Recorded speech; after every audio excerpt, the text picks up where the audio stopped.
हाँ, तो नमस्कार जी, कैसे हैं आप लोग? उम्मीद करते हैं अच्छे होइएगा और अच्छे ढंग से एग्ज़ाम का प्रिपरेशन भी करते होइएगा। तो आज की इस वीडियो में मैं क्लास 10th वाले स्टूडेंट्स के लिए केमिस्ट्री से कुछ वीवीआई सब्जेक्टिव प्रश्न लेकर आया हूँ, जो आप लोग के लिए इंपॉर्टेंट है। तो आप लोग वीडियो को फुल देखिएगा। अगर वीडियो अच्छा लगेगा तो वीडियो को एक लाइक करिएगा और साथ में चैनल को सब्सक्राइब जरूर कर लीजिएगा और सारा क्वेश्चन देखने का प्रयास कीजिएगा, क्योंकि ये सारा क्वेश्चन जो है प्रीवियस ईयर में काफ़ी ज़्यादा रिपीट किया गया है। तो आप लोग वीडियो को फुल देखिएगा। अगर वीडियो अच्छा लगेगा तो वीडियो को एक लाइक करिएगा और साथ में चैनल को सब्सक्राइब जरूर कर दीजिएगा। तो चलिए वीडियो का स्टार्ट करते हैं। देखिए, सबसे पहला क्वेश्चन आपके स्क्रीन पे है, पीएच स्केल क्या है बताना है। पीएच स्केल क्या है? तो देखिए उत्तर क्या आपका, किसी बिलियन में उपस्थित हाइड्रोजन आयन की सांद्रता ज्ञात करने वाले स्केल को पीएच स्केल कहते हैं। यानी किसी बिलियन में उपस्थित हाइड्रोजन आयन की सांद्रता ज्ञात करने वाले स्केल को पीएच स्केल कहते हैं। पीएच स्केल का आविष्कारक कौन है? तो सोरेनसन ने किया। पीएच स्केल पर 0 से लेकर 14 तक की संख्या अंकित होती है। अगर किसी बिलियन का पीएच मान 0 और 7 के बीच होगा तो वह अम्लीय होगा, और अगर किसी बिलियन का पीएच मान 7 से 14 के बीच होगा तो वह आपका क्षारीय होगा। तो उम्मीद करते हैं ये प्रश्न आपको समझ में आया होगा। ये ऑब्जेक्टिव से ही सब्जेक्टिव बनाया है। फिर से एक बार पढ़ लीजिए। देखिए उत्तर क्या आपका, पीएच स्केल क्या है? तो उत्तर क्या आपका, किसी बिलियन में उपस्थित हाइड्रोजन आयन की सांद्रता ज्ञात करने वाले स्केल को पीएच स्केल कहते हैं। पीएच स्केल का आविष्कार सोरेनसन ने किया। पीएच स्केल पर 0 से लेकर 14 तक की संख्या अंकित होती है। यानी पीएच स्केल पर 0 से लेकर 14 तक की संख्या अंकित होती है। अगर किसी बिलियन का पीएच मान 0 से 7 के बीच में होगा तो वह अम्लीय होगा। अगर किसी बिलियन का पीएच मान 7 से 14 के बीच होगा तो वह आपका क्षारीय होगा। तो उम्मीद करते हैं ये प्रश्न आपको समझ में आया होगा। पढ़ा दिए हैं, ऑब्जेक्टिव से ही सब्जेक्टिव बनता है। तो ये सारा बात जो है छोटी मोटी बात ये ऑब्जेक्टिव में पढ़ा दिया गया है, तो छोटी मोटी बात से सब्जेक्टिव बन गया है। अगला क्वेश्चन देखिए। अगला क्वेश्चन आपका, मिश्र धातु क्या है बताना है। मिश्र धातु क्या है? तो देखिए उत्तर क्या आपका, दो या दो से अधिक धातुओं अथवा अधातुओं के समांगी मिश्रण को मिश्र धातु कहते हैं। सिंपल सा जवाब है, दो या दो से अधिक धातुओं अथवा अधातुओं के समांगी मिश्रण को मिश्र धातु कहा गया है, जैसे में आपका तांबा, जिंक आदि।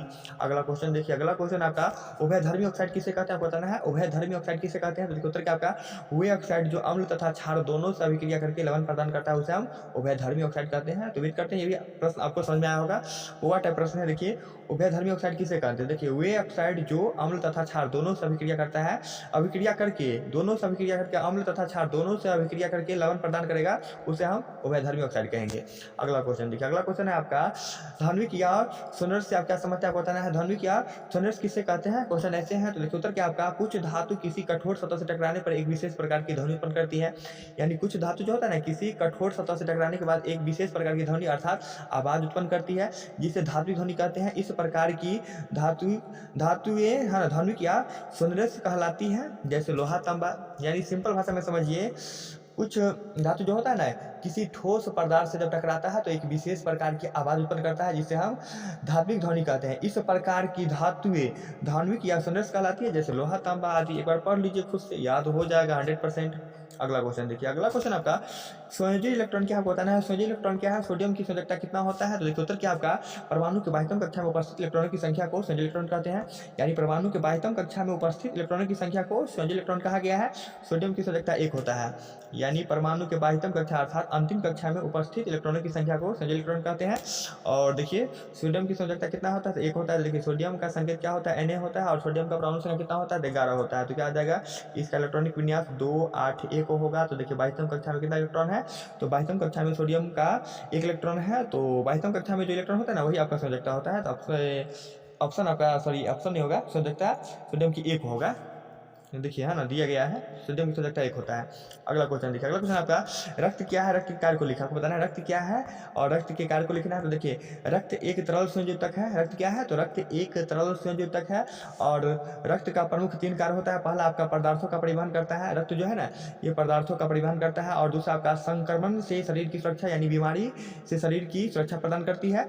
और तीसरा आपका शरीर के तापमान को नियंत्रण करता है, यानी शरीर के तापमान को क्या करता है? ये कंट्रोल करता है। तो उम्मीद करते हैं ये प्रश्न आपको समझ में आया होगा। अगला क्वेश्चन देखिए। अगला क्वेश्चन आपका, पौधों में गैसों का आदान प्रदान कैसे होता है आपको बताना है। पौधों में गैसों का आदान प्रदान कैसे होता है? देखिए उत्तर क्या आपका, पौधों में गैसों का आदान प्रदान उनकी पत्तियों में उपस्थित रंध्र के द्वारा होता है। यानी पौधों में गैसों का आदान प्रदान जो होता है ना, उनकी पौधों में उनकी पत्तियों में उपस्थित रंध्र के द्वारा होता है। और रंध्र कार्बन डाइऑक्साइड एवं ऑक्सीजन गैसों का आदान प्रदान विसरण की क्रिया द्वारा करती है। यानी रंध्र जो होता है ना, ये कार्बन डाइऑक्साइड और ऑक्सीजन गैस का आदान प्रदान विसरण की क्रिया द्वारा करती है।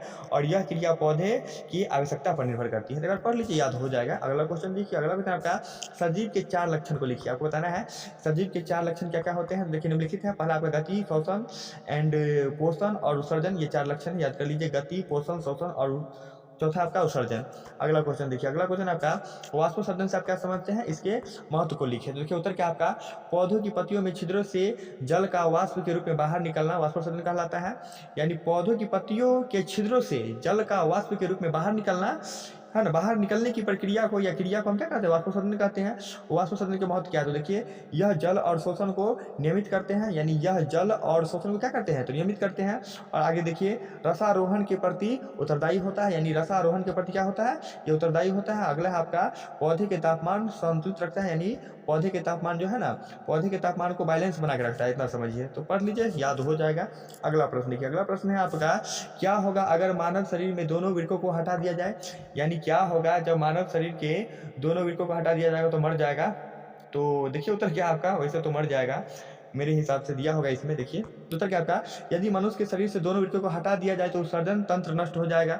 सबसे पहली बात यह है कि यदि मनुष्य के शरीर से दोनों वृक्क को हटा दिया जाए तो उत्सर्जन तंत्र जो है नष्ट हो जाता है। जब उत्सर्जन तंत्र बंद हो जाएगा तब हमारे शरीर में यूरिया जैसे हानिकारक पदार्थ बढ़ती जाएगी और वह शरीर से बाहर नहीं निकल पाएगी, जिससे मनुष्य का मृत्यु हो जाएगा। हम पहले बोले थे, देखिए यदि मनुष्य के शरीर से दोनों वृक्क को हटा दिया जाए तो उत्सर्जन तंत्र जो है ना ये नष्ट हो जाएगा। जब उत्सर्जन बंद हो जाएगा तो हमारे शरीर में यूरिया जैसे हानिकारक पदार्थ बढ़ती जाएगी और हमारे शरीर से बाहर नहीं निकल पाएगी, तो मनुष्य का नष्ट होना तय है, अर्थात मृत्यु होना तय है। तो उम्मीद करते हैं ये सब प्रश्न आपको समझ में आया होगा।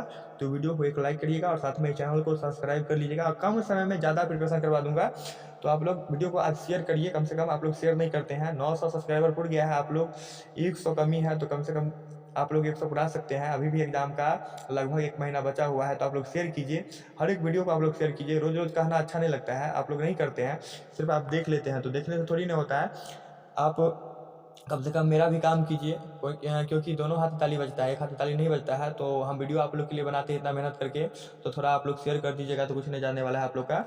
और तो आप लोग कम से कम शेयर कीजिएगा, ग्रुप में शेयर कीजिए तो ज़रूर बढ़ेगा आपका परिवार। आप लोग शेयर करिए। तो उम्मीद करते हैं आज शेयर करिएगा, और वीडियो अच्छा लगा होगा तो वीडियो को लाइक करिएगा और साथ में चैनल को सब्सक्राइब जरूर कर लीजिएगा। ओके, तब तक के लिए बाय, मिलते हैं नेक्स्ट वीडियो में।